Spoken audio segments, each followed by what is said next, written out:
بسم الله الرحمن الرحيم.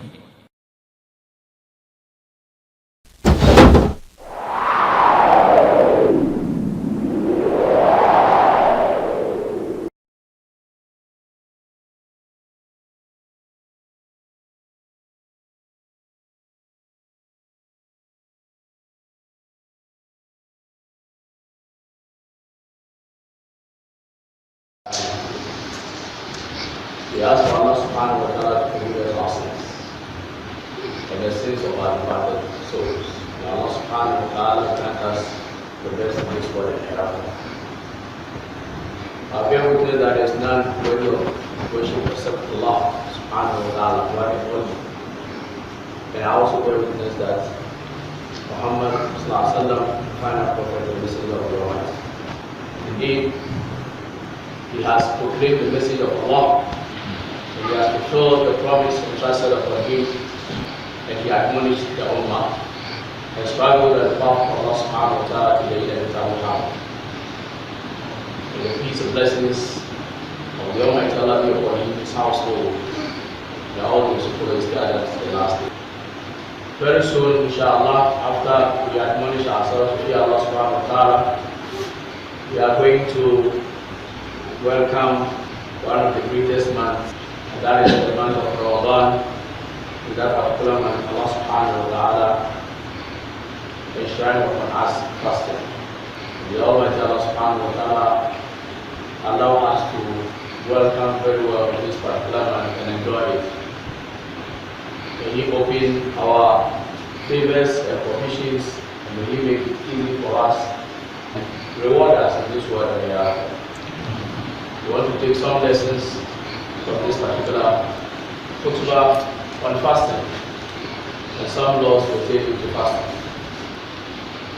Allah subhanahu wa ta'ala says all those who believe, and so it is a call to believers, and it takes a number of lessons and respect, such that Allah subhanahu wa ta'ala himself is calling us as believers. And even on earth, when you call someone a believer, the person is happy.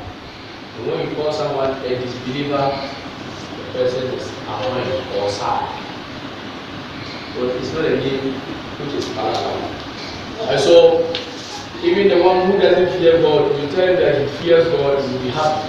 And so, if human beings will call us as believers and will be happy, how much more Allah subhanahu wa ta'ala?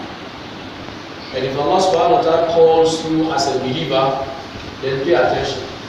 Either He's going to give you something good for you to enjoy, or He's going to stop you from something bad so that you will enjoy. And the next thing is for us to realize that whatever Allah subhanahu wa ta'ala is going to give to you after He has called you as a believer cannot be enjoyed unless you believe. It cannot be given to a disbeliever. And so it is a special call with a special duty leading towards a special reward. That is what Allah subhanahu wa ta'ala has given to us. A special call, Ya ayyuhal ladhina amanu. A special duty, kutiba alaykum as-siyam, enshrined upon you fasting. Not you alone. Don't think that Allah subhanahu wa ta'ala hates you so much, so He has given you trouble. He has given you difficulty. Don't stop eating and stop drinking. Stop having anything to do with your spouse from dawn to dusk. No. Kama kutiba ala alladhina min qablikum. Like the way it was enshrined upon those who came before you. So you are not the only people. Those who were very good and those who worship Allah subhanahu wa ta'ala so well from the beginning, whatever Allah subhanahu wa ta'ala gave to them, Allah subhanahu wa ta'ala has given the same thing to us. Now there are three things that man today sometimes we fail to understand. There are some perception that today we cannot fear God with respect to those who came before us. That the system of today is such that you can't compare our God-fearing or our faith with those who came before us. And number two, there's a kind of perception that we as believers if you want to believe strictly and so much in Allah subhanahu wa ta'ala, then you must look different. You cannot be chatting and be laughing, and you cannot be mingling with people. You just have to be some different and a strange kind of human being that people cannot attempt. Number 3, and that if you want to fear God, Allah subhanahu wa ta'ala, and be closer to the Almighty Allah subhanahu wa ta'ala, then probably it's going to be very difficult, because there's difficulty in the Quran concerning God fear. Beloved, Allah subhanahu wa ta'ala, He gave us fasting as He gave to those who came before us. So those who came before us, if they were the best of people, or they were people with faith, then the same action is given to us. And so by fasting properly, you also gain the piety and the taqwa of those who came before us. And that will continue to the day of judgment. And so at all levels and all generations, you will still have people who fear Allah subhanahu wa ta'ala. May Allah subhanahu wa ta'ala let us be among those people. The special reward for this special action, we being special people, it is God fear, God consciousness. And so that is the checklist, that is the marking scheme. The marking scheme of this particular work is what? Is God fearing. And you don't need an examiner or a lecturer or an imam or a sheikh to mark you and give you a reward. No, you mark it yourself. And so you will have to now examine yourself, whatever you did in this particular month, how you are going to behave in this particular month. Then at the end of the day, you ask yourself whether you have gained piety or not, because no one can mark anybody's piety. No one can look at you and say, you fear God, you are so God-fearing. Allah says, that's the most interesting for you to say, I fear God. As you don't claim purity for yourselves. Allah subhanahu wa ta'ala says, He knows the one who strictly fears Him. Allah subhanahu wa ta'ala. And so the special reward is so special because it has a position that cannot be compared to any other reward. Allah subhanahu wa ta'ala says, تِلْكَ الدَّارُ الْآخِرَةُ نَجْعَلُهَا لِلَّذِينَ لَا يُرِيدُونَ عُلُوًّا فِي الْأَرْضِ وَلَا فَسَادًا وَالْعَاقِبَةُ لِلْمُتَّقِينَ. The house in the hereafter will prepare for those who don't want arrogance nor mischief on earth. But the end reward, the blissful end, the happiest and the joyous end is for those who fear Allah. So just know that if you fear Allah, then you are what? You are going to enjoy the gold medal. You are going to enjoy the gold medal. Again, Allah subhanahu wa ta'ala says, وَلَقَدْ وَصَّيْنَا الَّذِينَ مِنْ قَبْلِكُمْ وَإِيَّاكُمْ أَنِ اتَّقُوا اللَّهَ. I have bequeathed unto those who came before you and you concerning what? Fear God. And so when somebody asks what is even the God-fearing, the God-fearing simply, according to scholarly view, one is whatever Allah subhanahu wa ta'ala has enshrined upon you to do, trying your best to be in it. And whatever He has stopped you from doing it, distancing yourself from it means you are God-fearing. And fasting will aid us. Fasting is the vessel, it is the methodology. Because when you fast, even things that used to be lawful, you have stopped yourself. You have stopped yourself from eating no matter how hungry you are. And so things that are unlawful becomes much more easier so that you don't do them. Another scholar, or some scholars say, God-fearing is putting a barrier between you and the punishment of Allah. And that means that if you are going to do what is haram or what is unlawful, look at the punishment behind it. And when you consider the punishment behind it, then what will happen is what? You are going to hold yourself up. You are going to be disciplined. You won't engage in it. Prophet ﷺ says, As-sawmu junna fasting is a shield. Fasting is what? A shield. What's the shield going to do? It is going to block you, the person fasting, from the hellfire, from the punishment of Allah. So the fasting itself will stop any punishment of Allah from getting towards you. And when you are fasting, you are so conscious about God that you become so careful that certain places you want to sit, you ask yourself questions. Can I sit here? If you want to put the television on, you ask yourself, what are they going to show? Am I not going to see some nakedness of a woman? You become so conscious that if you are not fasting, you don't even look at those things. You want to go and watch football, and then you'll be asking yourself, you'll be fighting with your own soul. And so then, if one fasts properly between you and Allah subhanahu wa ta'ala, means that no doubt you are going to be God. The reward of God fearing is so enormous. One clearly is Allah subhanahu wa ta'ala says, all those who fear Him, He opens way for you and grants you provision from where you have never thought of. So your livelihood, whatever you are going to earn, what you have not thought of, something you have not thought of, by the time you realize you have a letter, promotion, this, that, Allah subhanahu wa ta'ala grants them, In Shaa Allah, out of your fear. And so, God fearing is, as we said, is a marking scheme. Each one of us, you use it to mark yourself concerning your fasting. So at the end of the day, In Shaa Allah, you have this particular reward of God fearing. May Allah subhanahu wa ta'ala grant us the best in this particular particular witness, In Shaa Allah. Allah subhanahu wa ta'ala says, days that are counted and appointed. So either 29 or 30 days.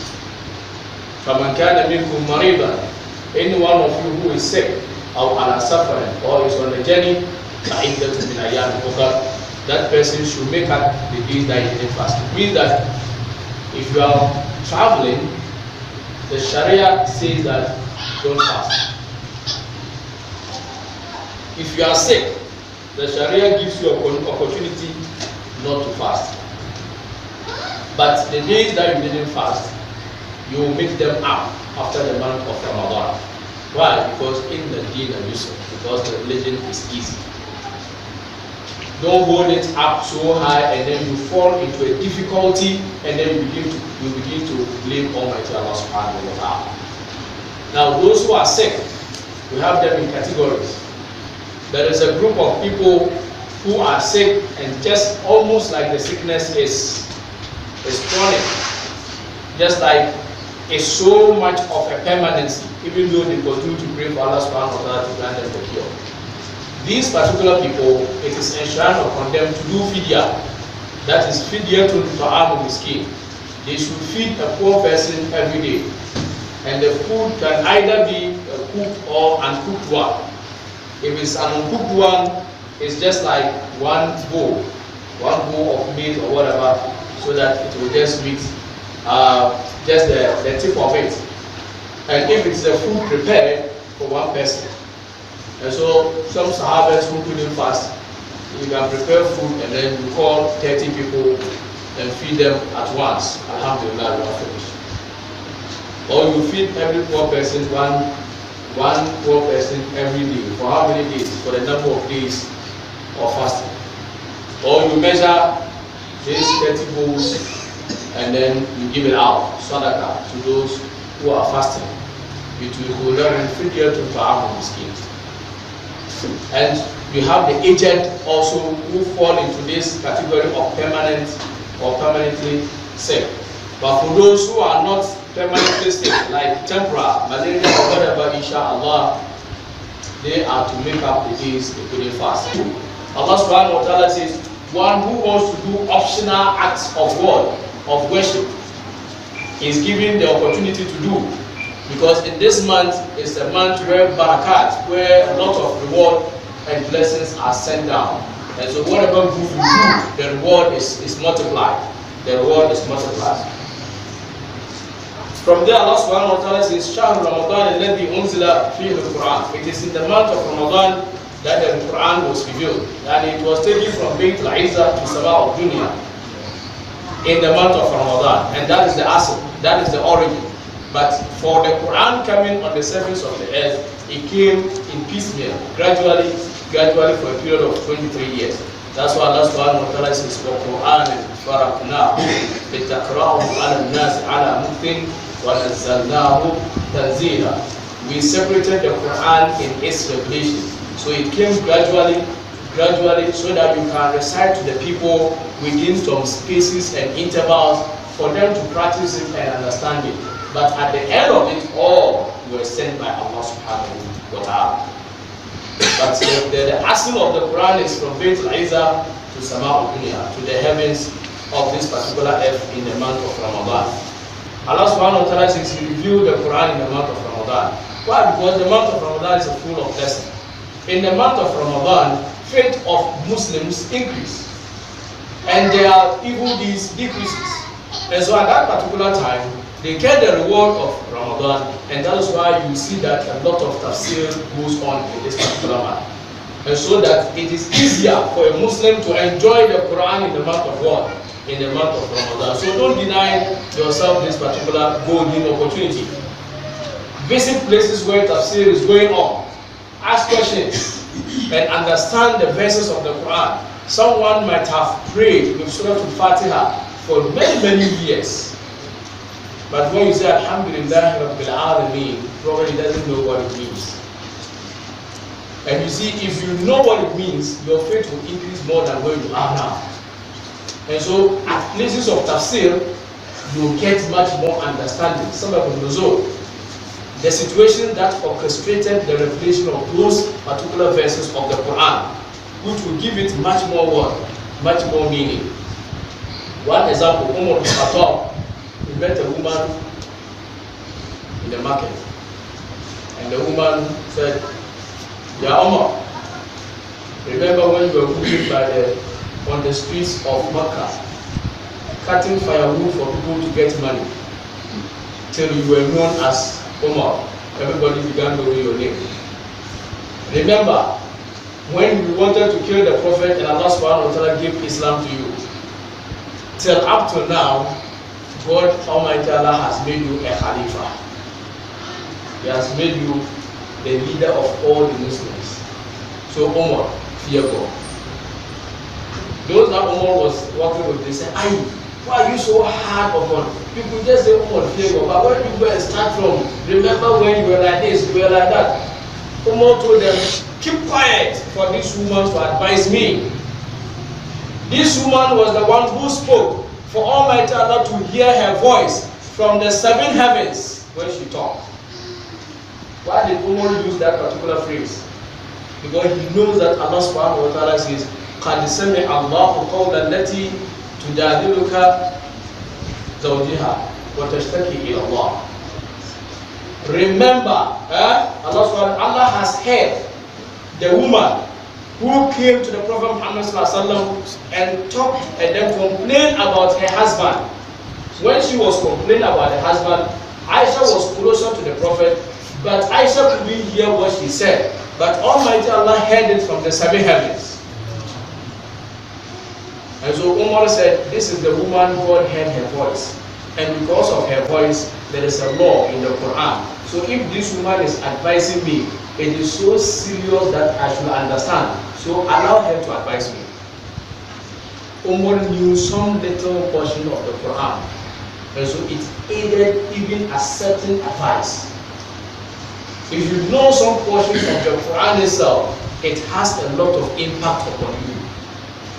And probably, inshallah, that will be the salvation and the last end of it to the day of judgment. And so, it is a chance where we have to visit the places of what? Recitation of the Quran. And then the tafsir of the Quran. Tafsir is very, very important. Allah subhanahu wa ta'ala says, فَمَنْ شَهِدَ مِنْكُمُ الشَّهْرَ فَلْيَصُمْهُ. Anyone who witnesses the month. Witnessing the month has 3 meanings. Either you saw it with your naked eyes, of which we are to look at it. Islam is simple. We don't use machines to look at what? To look at the crescent. It is the naked eyes. So that you don't leave the work to only some special group of people. When they get out and tell you that we have seen it and they have not seen it, you follow them. All of us, it is an act of worship to stand. The information we have is on the 14th. We will start looking at the moon. So on the 14th night, around Maghrib, all of us will come out and to look at the skies to see whether you are going to see the crescent, and you'll be rewarded by trying to see it. So it's an act of worship to want to see it. Not for you to just go and sleep and waiting for somebody to, hey, have they seen it? You are always coming to ask. No, make effort. Maybe you will be the one Allah will open the eyes to do what? To see it. Say, look at it, look at it. So that at least the whole of your lifetime you have also seen the moon with your naked eyes, and you have told the Muslims. And so it's an act of worship. Either you see it yourself, or someone sees it who is a believer and he tells you, or she tells you. You don't take a shahada from a non-Muslim. When a non-Muslim tells you he has seen it, he's not taking it. No, you have to take it from a believer, a Muslim. And when the person says we have seen it, say, Atashhadu Allah ilaha illallah, you bear witness that there is none worthy of worship except Allah. If you say so, then In Shaa Allah, even if it's one person, for the Prophet ﷺ, he accepted in Medina to fast by a witness of only one person, but he made sure that that person was a Muslim, was a believer. Or if you can't see it, or someone not telling you because the sky is sad that you can't see, then you calculate Shaban to be 30 days. Then if Shaban is 30 days, then automatically the following day is going to be the fasting. We have to make it easy for us. Who is supposed to fast? A Muslim. One who is grown up, mature. But we have to train the children. There is a month of reward and blessing. We have to train our children, but don't force them. Allow them themselves to want to fast. So you won't fast, we are going to, then you tell her for you. But you can be encouraging them, but don't force them. Because when you force the person, his fasting is not giving you any reward. He is not compulsory for him to fast. And so you rather encourage them, In Shaa Allah, coming up. The person must be whole, a free person. Somebody who is in slavery and is not having power on his own or her own, it's very difficult for that person to fast. And somebody who is free from things that may stop the person from fasting. If it's a woman, she is not bleeding or menstruating, or she is not having postpartum bleeding. Or the aged, the too old who don't have strength to fast. This rule is not compulsory upon. But those who, the women who are in their menstruation or whatever, they have to make up the days of fasting. There are also a group of people, a woman who is pregnant, a woman who is breastfeeding. This group of people, scholars talk about them. Some are of the opinion that they are classified or made with those who are temporarily ill, who hope to get well. And so then they are not to feed the poor, but they must fast the number of days they didn't fast. But if you have a situation where you have a woman who became pregnant in the month of Ramadan, and then probably gave birth and was breastfeeding the child, during the next month of Ramadan, she was breastfeeding. She was so 2 years, 30 days, 0. Then the next time it was the month of Ramadan, she picked seed again. So you have a situation. So 90. So then praying for Ramadan becomes very, very difficult. Here, some scholars are of the opinion that they can also be giving what? Fidya.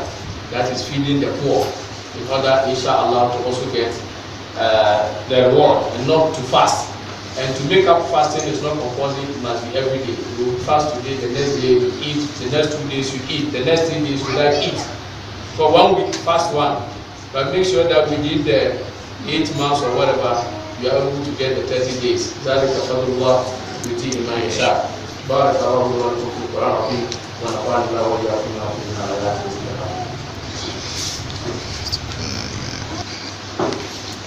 الحمد لله حمدا كثيرا طيبا مباركا فيه كما يحب ربنا واشهد ان لا اله الا الله واشهد ان محمدا عبده ورسوله. The last thing we will say, inshallah, is those who are traveling. If you are traveling and you can fast, and you want to fast, you are traveling and you look at the journey as so smooth and not difficult, and you want to fast, you can fast. But if you don't fast, it's better. And you fasting, you are not better than the one who didn't fast when you are traveling. So if you are in a bus and some fasted and others didn't fast, those who fasted, you are not better than those who didn't fast. But Prophet ﷺ was going to the battle, he was going for a battle, and some Sahabas fasted, others didn't fast. And then when they were moving, the going got tough. So those who were fasting, they couldn't find space, they couldn't walk. Those who didn't fast, they were stronger, because the first point of call is when your stomach is full. The first happiness in this world is when, alhamdulillah, you have taken something. And so when you are fasting, Allah wants us to take something. But no matter the trouble you find yourself in, hunger is worst of all of them. And when you are strong, you can, inshallah, solve most of your problems. So Prophet ﷺ turned and looked at them and said, it is not for God fearing that you fast when you are traveling. But if you feel that you are traveling and you can fast, inshallah. But when you are traveling and inshallah you are not going to fast, don't make your intention in the night that you are not going to fast the following day. Make up your intention you are going to fast. And what is the intention? The month is beginning. It's not for you to stand and say, God, give me the way to Siyam, Shab, Ramadan, Salatina, or Tisina, Hakada. No, it is, the intention is in the heart. You even trying to look at the moon alone, you have intended to fast. So your intention is in the heart for 29 or 30 days. And then in every night, you renew your intention. Even waking up to take suhoor in itself is what? It's an intention. And so when you are traveling, don't take your intention that you are not going to fast the following morning. You have to take your intention of fasting, get up and eat. And then if it's a car, enter the car. When you leave the last house of your place of abode, then you want to stop fasting, then you stop fasting. Why? Because you can take your intention that you are not going to fast, and then the following morning you didn't travel. What are you going to do? And when you intend not to fast, it means you are not fasting. Immediately you intend not to fast, even if you fast, because in never amal in the heart. May Allah subhanahu wa ta'ala make it speak for us. May Allah forgive us our sins. ربنا اتنا في الدنيا حسنه وفي الاخره حسنه وقنا عذاب النار وهب لنا من ازواجنا وذرياتنا قرة اعين واجعلنا للمتقين اماما ربنا اغفر لنا ولاخواننا الذين سبقونا بالايمان ولا تجعل في قلوبنا غلا للذين امنوا انك رؤوف رحيم اللهم بارك لنا في شعبان وبلغنا رمضان اللهم نسالك الخير في الدنيا والاخره نسالك البركات في اعمالنا وفي انفسنا وفي ازواجنا وفي اولادنا اللهم لا تعذبنا بذنوبنا واغفر لنا وارحمنا وتب علينا انك انت التواب الرحيم اللهم ان اعمالنا قليل والا ذنوبنا كثير فانك تغفرنا وترحمنا فلا تجعلنا خاسرين اللهم صل وسلم وبارك على سيدنا محمد سبحان ربك رب العزه عما يصفون والسلام على المرسلين والحمد لله